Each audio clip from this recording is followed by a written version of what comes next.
Welcome to the Three Martini Lunch. Grab a stool next to Greg Columbus of Radio America and Jim Garrity of National Review. Three Martinis coming up.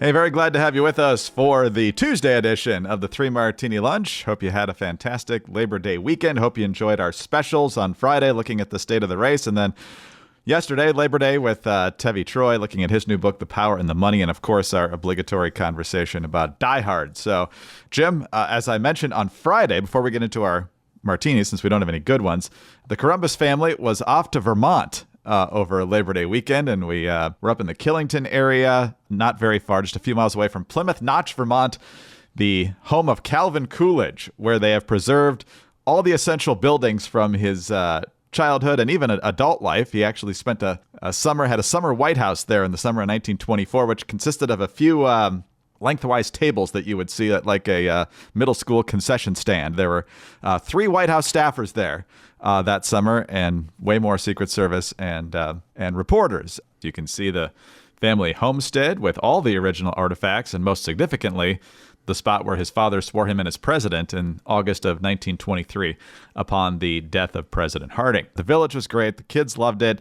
The museum probably could have had a little more, but what they had was fantastic. And just the philosophy of Calvin Coolidge towards so many things, his reverence for the Constitution, which we'll talk more about in the third martini, but also his reverence for the American taxpayer, which I think more people would probably be aware of with Calvin Coolidge. He was upset in this clip from 1920 about how the government had to take $7.5 billion a year from taxpayers. A little bit different than what we're paying in now, but here's his general philosophy on that. Such a sum is difficult to comprehend. It represents all the pay of 5 million wage earners receiving $5 a day, working 300 days in the year. If the government should add $100 million of expense, it would represent 4 days more work of these wage earners. These are some of the reasons why I want to cut down public expense. I want the people of America to be able to work less for the government and more for themselves. How about that line? More for themselves, less for the government. And in the process, he was able to balance the budget 4 times, cut taxes, cut spending, slice the debt by 1/3 at that time. And he still didn't get everything he wanted because back then you actually had to work with Congress to make policy. So, Jim, it's just great to have that fundamental principle revisited and have my kids hear it too. So Silent Cal, who actually held 2 press conferences a week while he was president, and was one of the first prolific users of radio addresses. So they say Silent Cal, but he talked a lot. Although maybe his press conferences were Belichickian. I don't know, but it was interesting to learn. We're on to our event in Cincinnati. Greg, one question about the event. It sounds fantastic. I've not had a chance to go to that museum. At the Calvin Coolidge Presidential Library Museum, are the docents soft-spoken? Silent Cal? Our guy Bruce was fantastic. We were the first family there, and he was excellent. He was not loud. All right. My other thought is that when he says at that point, taxpayers had paid $7.5 billion with a B to the federal government. For perspective for our listeners, you could buy 1.5 sports franchises for that kind of money, NFL franchises for that kind of money today. No, absolutely right. And and Tax Freedom Day then was like in early February. It was right after the whole Wilson progressivism mess. But interesting driving through your home state of New Jersey, Jim. I noticed that the rest areas are all named after very famous people. So I feel in some ways it's like, oh, here are the famous people from New Jersey. Walt Whitman, Clara Barton. You might not know they were from here.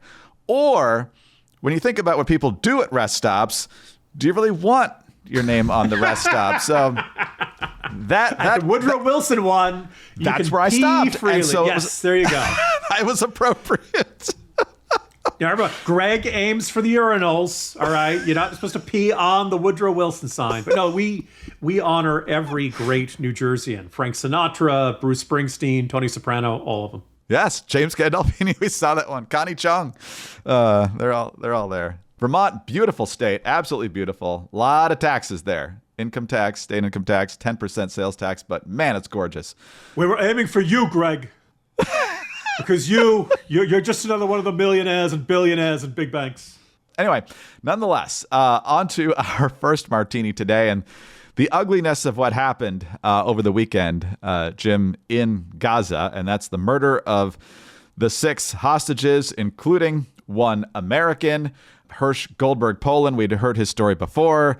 I mean, the terrorists hacked off part of his arm. I mean, it was just absolutely brutal for months and months and months on end. We're coming up now on 11 months since the October 7th attacks.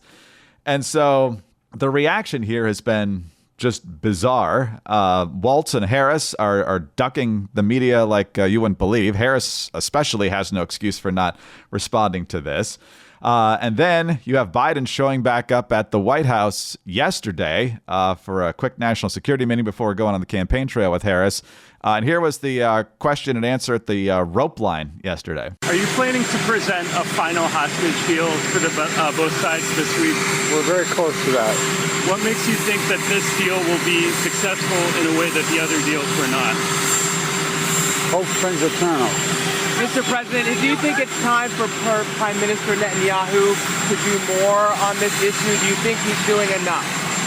No. So the focus of the press is on still getting this ceasefire deal in exchange for the remainder of the hostages.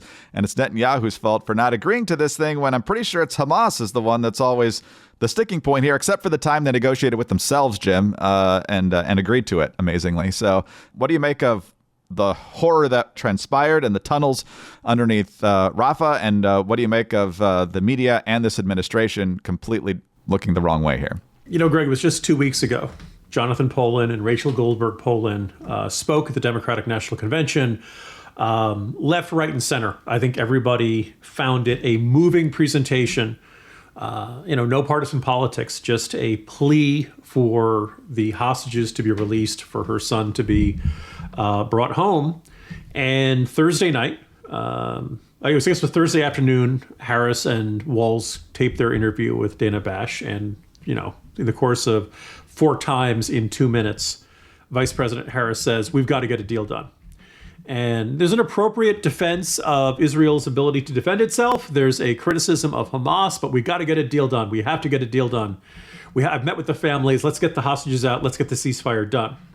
And sometime very shortly there, after that interview aired, sometime between Thursday and Friday, Hamas executed 6 of the hostages, including Hersh Goldberg-Polin, shot several times at close range. Now, based on statements from Hamas, it appears they have a new policy, which is that if Hamas operatives believe that a rescue of the hostages is imminent, their instructions are to execute the hostages so that the hostages cannot be freed. Despicable. They're just absolutely the worst. I also feel like this action on the part of Hamas was not certainly doesn't indicate they fear Kamala Harris, certainly doesn't indicate that they fear the Biden administration. They don't fear the consequences of this. And in fact, they got what they wanted, which is Joe Biden saying, this is Bibi's fault. Bibi hasn't done enough. It's really infuriating. Now, I will give a molecule of credit to Kamala Harris for the statement that was released on Saturday night, saying Hamas is an evil terrorist organization. With these murders, Hamas has even more American blood on its hands. I strongly condemn Hamas's continued brutality, and so must the entire... all of this is really good. I don't see how you get from that to, therefore, we need a ceasefire, and the IDF must try to stop killing Hamas, and we must give Hamas something they want. Now, she also said that Hamas cannot rule Gaza, cannot control Gaza. The Palestinian people, too, have suffered under Hamas's rule for nearly 2 decades. What I have yet to hear from anybody in the Biden administration, or really any prominent Democrat, is how you go from Hamas ruling the Gaza Strip, I guess is the plan Fatah? There's some other Palestinian group that's just going to spontaneously be created that will... Right now, Hamas has got the Biden administration effectively working on its behalf, pressuring Israel. If you're a Palestinian, aren't you kind of impressed with Hamas? They've gotten Hamas, why would we get rid of these guys? They've got the Americans doing our work for us. We got them threatening to cut off arms shipments. Why, Hamas is winning. Hamas is getting what they want out of this. And we're coming up on the 1-year anniversary of the October 7th attacks. So just appalling top to bottom. I don't know if listeners saw the footage of Tim Walz walking away from reporters as they're shouting questions about it. This is an administration that's absolutely insists Hamas is absolutely the worst. They are sadistic. They are brutal. They are barbarians. Also, we must negotiate with them and give them a reasonable deal. They are not reasonable. There is no rational actors over there. Rescues are the only way these other hostages are getting out. And I don't understand why we keep sending our CIA director to run around in circles, desperately begging Hamas to take yes for an answer. It's infuriating. It's frustrating in every conceivable way. And then the way the media turns its head and focuses on that instead of the horrors that just occurred. And then CNN with a headline like, Israeli American hostage Hersh Goldberg-Polin has died.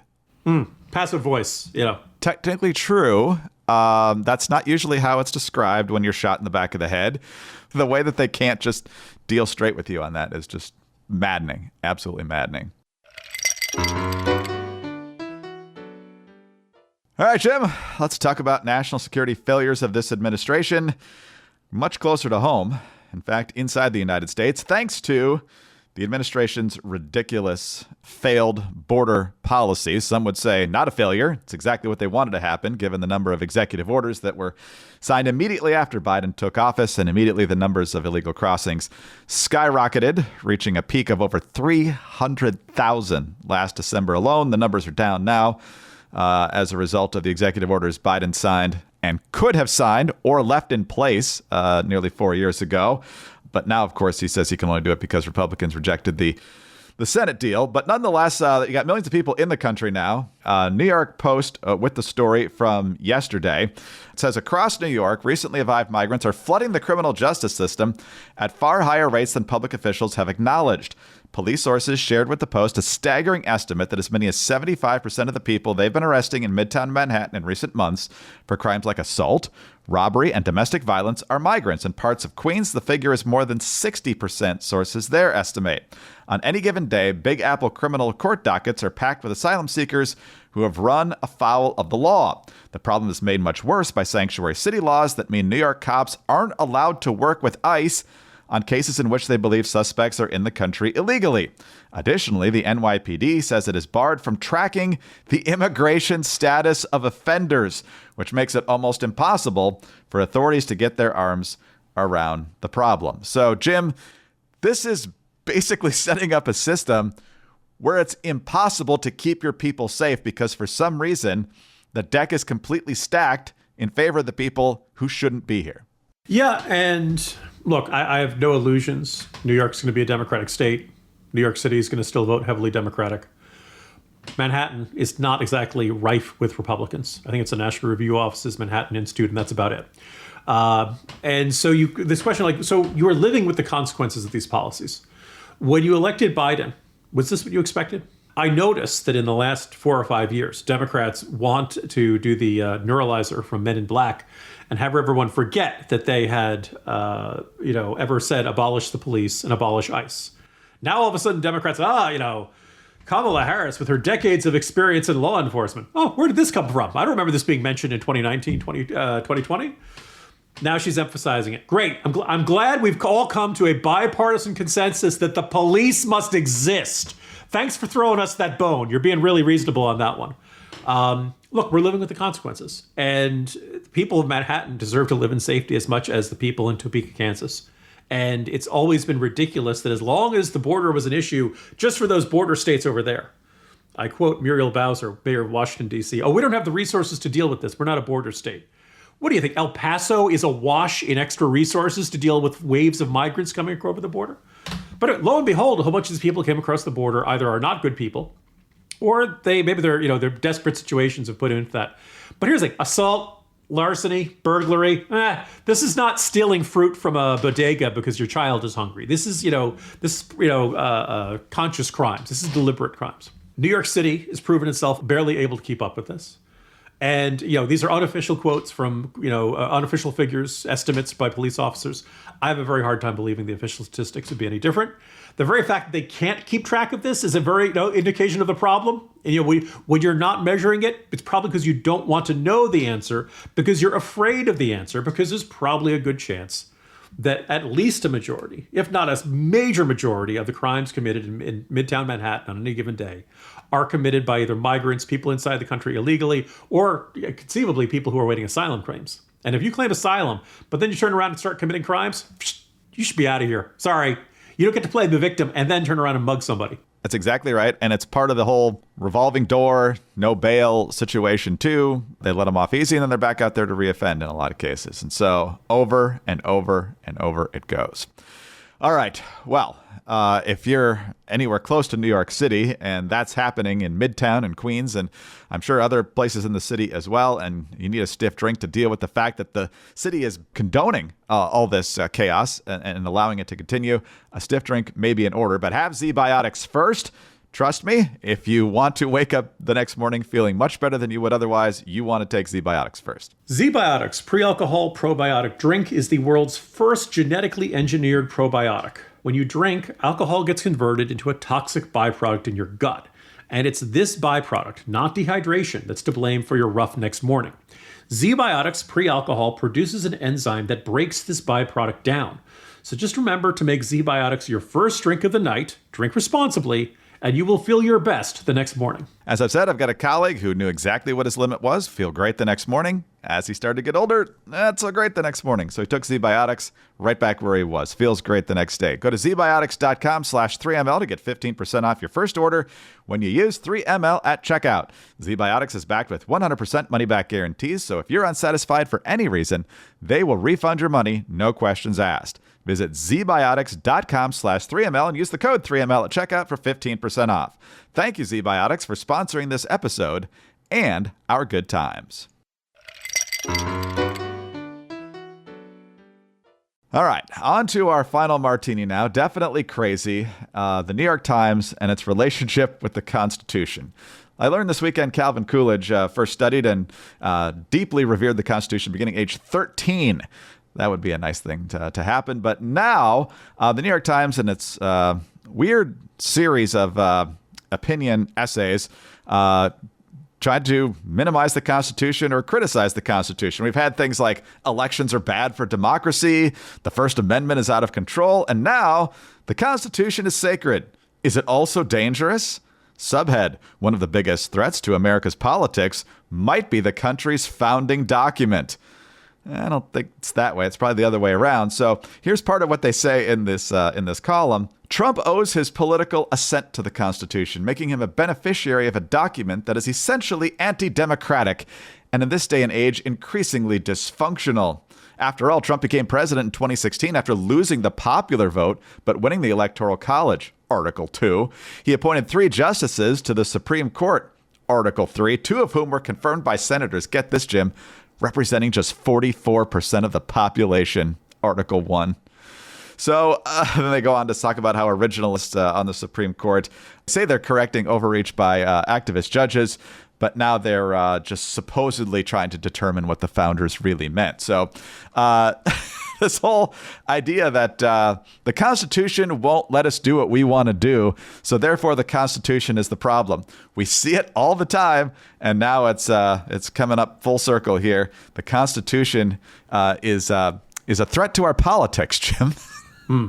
So this is spurred by a book by legal scholar Erwin Chemerinsky. Yeah. Now, if that name sounds familiar, way back in the day when I used to guest host the Hugh Hewitt Show, there was this weekly segment regarding 2 California-based legal scholars, very highly regarded in their. The segment was nicknamed the Smart Guys. One of them was this guy Chemerinsky. Greg, you're smiling. I think you know who the other one was. John Eastman. Does that ring a bell anywhere?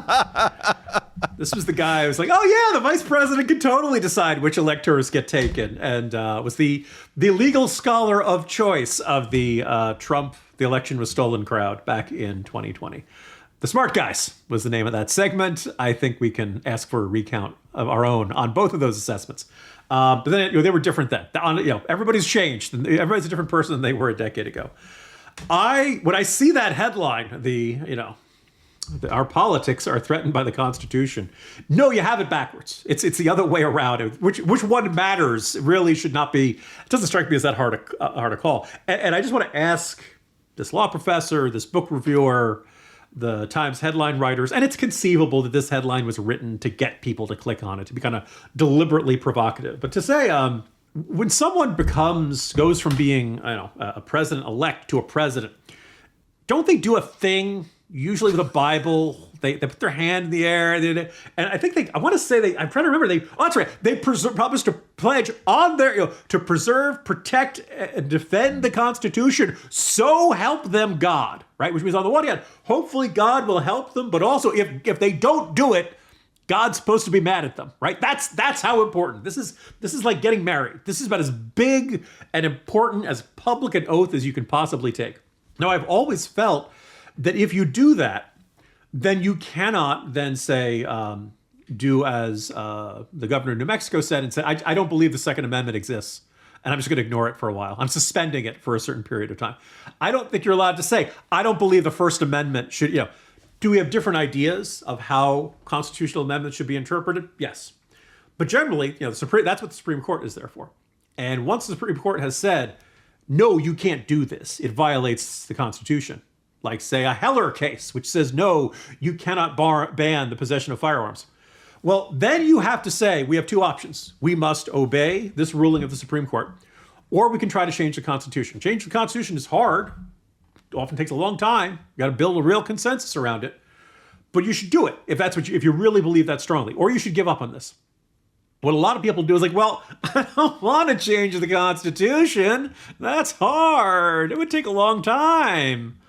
I want to go to the Tachi station to get some power converter. This whining approach to things. I'm just going to pretend I didn't hear that Heller decision. I'm going to say, yes, you have a legal right to own a firearm, but you literally have to jump through these flaming hoops we've set up from this leftover circus. We're going to do that. And if you can manage to do all that, then we, the state, will allow you to own a firearm. That will go through the courts again. The Supreme Court will say, no, sorry, that's not that we, try again. Or with the, President Biden, you don't have the authority to forgive these student loans, and Biden will keep pushing the envelope. My attitude is, if you take an oath to preserve, protect, and defend the Constitution, not only should you not do things that you kind of know in your gut are unconstitutional, you really should go to gray areas. You really should want to be on as solid ground as possible to say, well, we're making this change. We believe this is clearly constitutional because of X, Y, and Z, not just because we found one lunatic who works at a law school who thinks this is constitutional. To me, that's, you could say that's strict constructionism. I think you could also say it's common sense. One of my problems with the idea of the living and breathing Constitution is that there's no limiting principle. There's no sense of where you could say, well, you've emanated that penumbra too far. There is no basis for this in the Constitution. There's two ways of schools of thought. You could either say Democrats are never going to openly say we hate the Constitution and we pledge to ignore it as much as possible. Or you could say they effectively have already, and that's kind of the kind of governance we've got right now. The left basically controlled the court. There was some years there, with Kennedy and O'Connor, where it was could go either way on certain cases.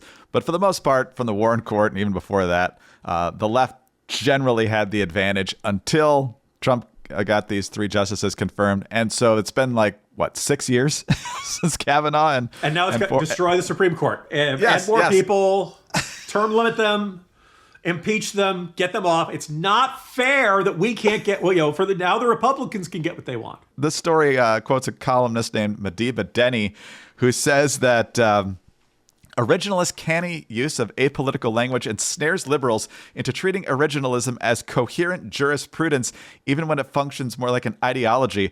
I love this sentence right here. Far from encouraging judicial restraint, she writes in the originalism trap, originalism is much more effective in restraining judges from doing good things.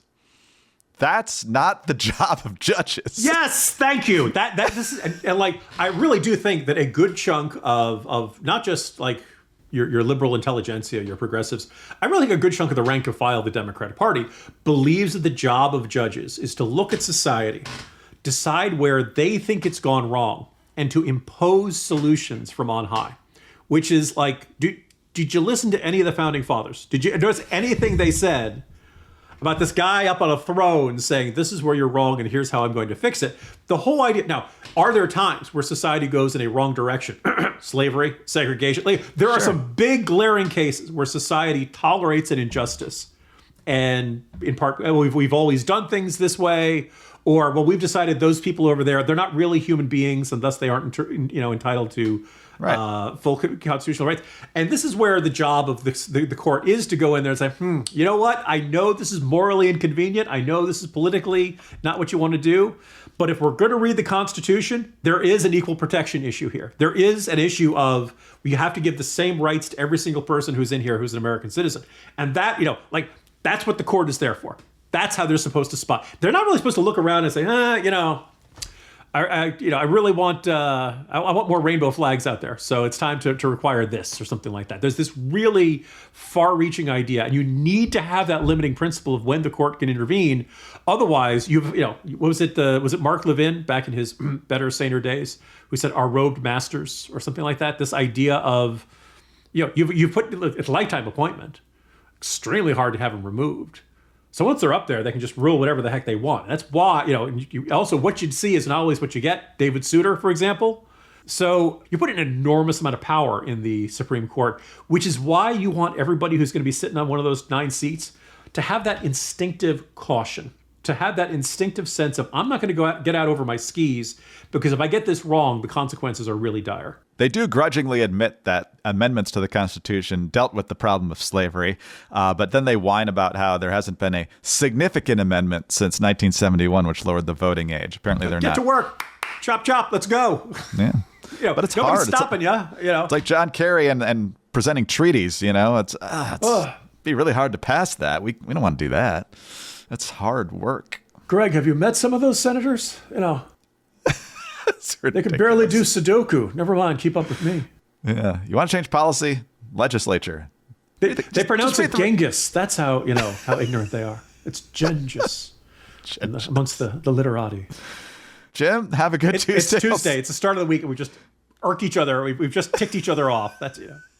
Better luck tomorrow, everybody. See you tomorrow. Jim Garrity, National Review. I'm Greg Corombos of Radio America. Thanks for being with us today. Please subscribe to the podcast if you don't already. Tell your friends about us as well. Thanks for your 5-star ratings and your kind reviews. Please keep those coming. Get us on your home devices. All you have to say is play 3 Martini and Lunch podcast. Follow us on X. He's at Jim Garrity. I'm at Dateline_DC. Have a great Tuesday and join us again on Wednesday for the next 3 Martini Lunch.